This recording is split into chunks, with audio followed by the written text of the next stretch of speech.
بسم الله الرحمن الرحيم والصلاة والسلام على أشرف المرسلين. Salam alaikum. Bonjour tout le monde. Aujourd'hui, on va voir ensemble la partie numéro 2, toujours sur le module réseau sans fil. On va parler des protocoles à accès aléatoire et toujours avec les méthodes CSAMA/CA. Nous avons que CSAMA/CA ne peut pas être utilisé dans les réseaux sans fil. Premièrement, pour détection de collision d'écoute pendant la transmission, il est impossible, car dans le sens fil, la transmission empêche l'écoute de la même fréquence. Et aussi, nous n'avons pas de garantie que toutes les stations s'étendent entre elles, donc problème de la station cachée. Quel est le problème des stations cachées? Il se produit quand deux stations ne peuvent pas s'étendre l'une et l'autre. La distance qui les sépare, elle est très grande. Un obstacle les empêche de communiquer entre elles, mais avec des ondes de couverture qui se recoupent. Donc ici, par exemple, vous avez que les stations A et C s'autorisent à émettre des paquets A, B.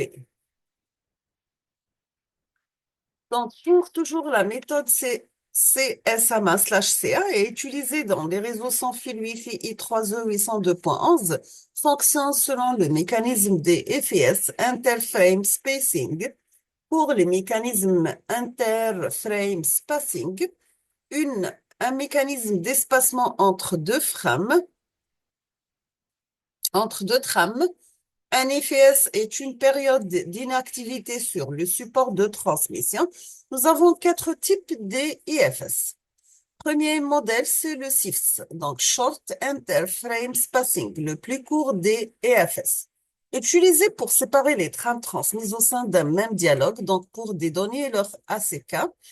Le DIFS, donc DCF Interframe Spacing, le temps que doivent attendre les autres stations avant d'émettre un paquet en mode DCF. Sa valeur est égale à celle d'un SIFS augmenté de 2 time slots. Pour les PIFS, donc nous avons PCF Interframe Spacing, le temps que doivent attendre les autres stations avant d'émettre un paquet en mode PCF. Sa valeur est inférieure au DFS pour permettre de favoriser ce mode. Le dernier modèle, c'est le modèle le EIFS, Extended Interframe Spacing, le plus long des EFS contre le SIFS. Donc, le temps d'une station doit attendre le SK d'une trame erronée reçue. Donc, nous avons le premier scénario pour élection de la station qui va transmettre. Nous avons station A, B, C. La première va faire une transmission d'une trame de A de 9 millisecondes. B tire un back-off de 7 slow, désire émettre et désire émettre. Donc, C va tirer un back-off des 4 slow. Nous avons dans ce cas la station A va émettre, les stations B, C souhaitent émettre. Elle écoute le support, mais il est occupé, donc elle attend qu'il se libère. Une fois le support libère, elle attend le temps d'un DFS. Et chacune attend le temps calculé par l'algorithme de back-off. La station C a tiré un temps moins lent, donc c'est elle qui va émettre avant la station B. Deuxième scénario pour une transmission d'un paquet suivi de son ACK. L'envoi de l'ACK d'un paquet est favorisé. Le temps d'attente avant de transmettre un ACK est moins lent que celui pour transmettre un paquet. Maintenant, pour les méthodes CSAMA/CA plus le RTS/CTS. Le principe, c'est réserver le support entre deux stations avant tout envoi de données. Ce mécanisme permet d'éviter le problème de la station cachée. Si vous avez que A veut envoyer des données à B, elle émet une requête Request to Send RTS. Le RTS sera reçu par toutes les stations à sa portée. Le RTS contient la source A, le destinataire B et la durée estimée de la transaction. Après la réception du RTS, la station B émet un Clear to Send CTS si elle est prête et que le support est libre.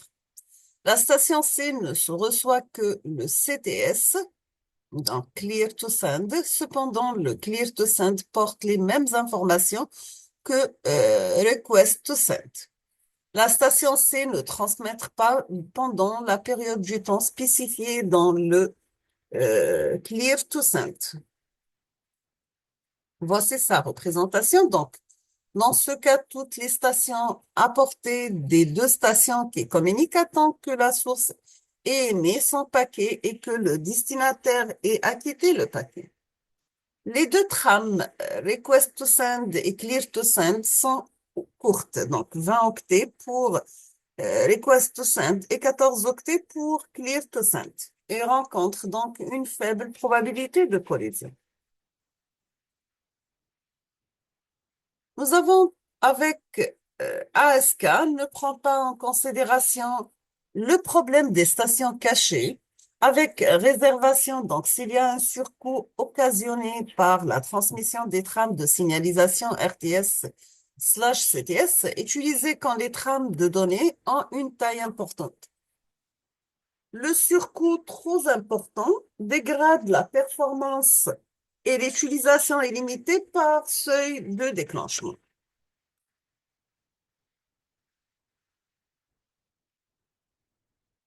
Maintenant, on va parler des protocoles à partage de canal par canalisation et par multiplexage, ce qu'on appelle le FDMA, le TDMA et le CDMA. Pour les méthodes par multiplexage ou bien canalisation, donc le rôle, c'est partager le canal entre les stations, soit en temps, en fréquence, etc. Vous avez trois formes de multiplexage. Multiplexage fréquentiel, le FTDMA, comme représenté sur cette fréquence, multiplexage temporel, le TDMA, et multiplexage de code. On va commencer par le multiplexage fréquentiel, le FDMA. L'intervalle de fréquence est subdivisé en canaux et chaque émetteur utilise un canal tout le temps de la transmission pour une bande de fréquence de 2400 MHz à 2540 MHz à subdiviser en 5 canaux. Donc, vous avez pour chaque canal la variation en fréquence en MHz et entre les canaux, vous avez les fréquences perdues. Il faut prévoir des canaux de garde et les canaux de garde sont des fréquences perdues. Inconvénient de cette technique. Quels sont les avantages de multiplexage fréquentiel, le FDMA?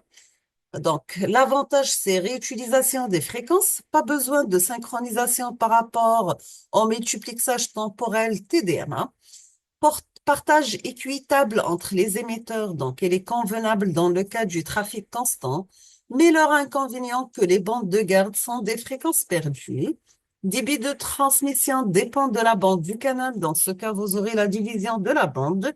Mauvaise exploitation de la bande. Un canal alloué ne peut pas être réutilisé même si la station qu'il utilise ne transmet pas.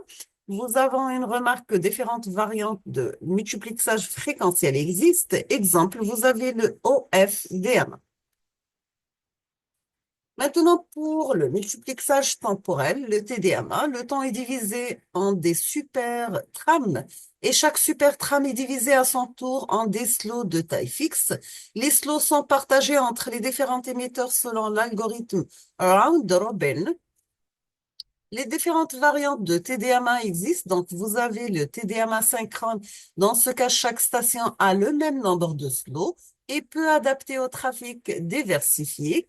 Le TDMA statique, chaque station a un nombre de slots selon ses besoins, donc équitable.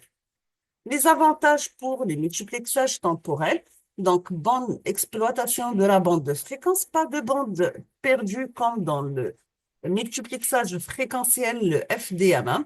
L'inconvénient, c'est la nécessité de la synchronisation des horloges des émetteurs. Troisième multiplexage, c'est le multiplexage de code, ou bien ce qu'on appelle CDMA. Dans ce cas, nous avons plusieurs émetteurs émettent sur la même bande en même temps et chaque station utilise un code propre à elle. Le code, c'est une suite de n bits connus de l'émetteur et le récepteur. Nous avons dans ce cas chaque bit, soit il est 1 ou bien 0 de la suite de données multiplié par le code avant de l'envoyer. Pour chaque bit, on envoie un bit, étalement du spectre, et à la réception, la station multiplie le signal reçu par son code pour restituer le signal original. On va prendre un exemple. Si vous avez une suite de données D égale à 0,1 avec un code de station C égale 0, 2 fois 1, 0, 1, 2 fois 0, 1, 0, 1.